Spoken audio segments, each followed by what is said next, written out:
Getting your child a place in your preferred school can be a nightmare, with some parents pretending to be churchgoers in order to secure a place. Now, there's one Church of England vicar says he's had enough of parents playing the system, as he calls it, and has decided to allow pupils into his school whether the family go to church or not.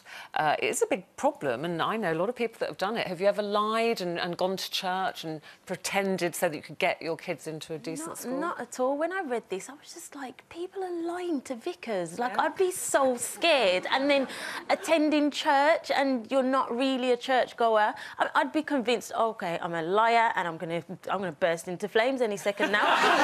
There's no way I'd be able to convince the vicar that I would. No, I can't do it. But I do understand people doing it. I do know, because actually when you look at the league tables and things, the faith schools always come out very well. I don't know what that is, whether it's a discipline issue. I went to a faith secondary school and there was incredible competition to get into it.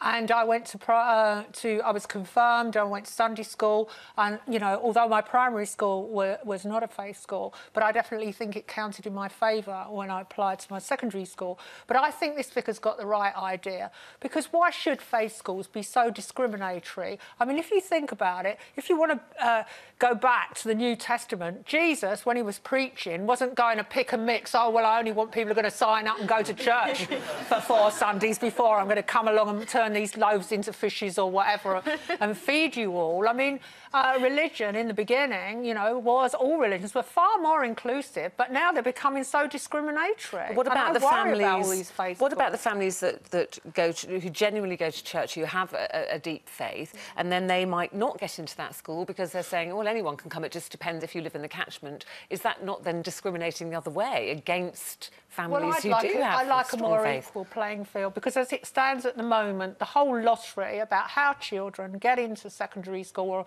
any school is so selective, so convoluted and so confusing to parents who feel quite justifiably aggrieved when they don't get their first, second or third choices. I mean, there was a woman in the paper today who's now going to have a 4-hour commute because her kid didn't get into school like 200 yards from her house. She can see from her window, exactly. Yeah. What about school for your kids? Have you ever had to kind of pretend to be a regular churchgoer? Or...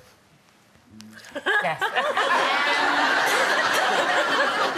Well, you know which way she's going. Well, no, the thing is, it was when I was trying to get Jake and Kira into primary school, because it was a Catholic school, and I was brought up Catholic, but I wouldn't say I was practising like every Sunday. So it was that thing of, well, we have to, not only did they have to go to church every Sunday for like 6 months before they'd even consider putting them on the list, I had to actually physically at the end of each service go up and say hello to the priest so he knew I was there. And yeah, it was, but it was a really good school and I really wanted them to go, so I did all of that and they got in. But didn't you feel and then bad I never saw the priest again. in the church? Didn't you feel bad? Did I feel bad? Didn't you feel bad? No, because it wasn't that I was trying to get them in and it wasn't my religion and I was just doing it for school and all that, because I just wasn't practising. I still had my faith, but I didn't feel I had to go to a certain building to prove that every week. And my sister went every week and took the kids. But I did initially, like, he said, do you come every Sunday? And I was like... I had, where Jack went to nursery, it was a Catholic school, and he's baptised Catholic, Amy's Catholic, but I'm not a churchgoer. And I just said, no, I'm not doing that. I'm not going to church every Sunday to get him in. He went to a different school in the end, because I just thought, I just don't feel right. It's a lie to me. And I'm not, you know, I totally understand parents who do it, and, you know, mostly you do things, you just want your kid to go to the best school possible, and parents do that. So I can see why he's done that. It'd be interesting to see how it affects other schools in the area.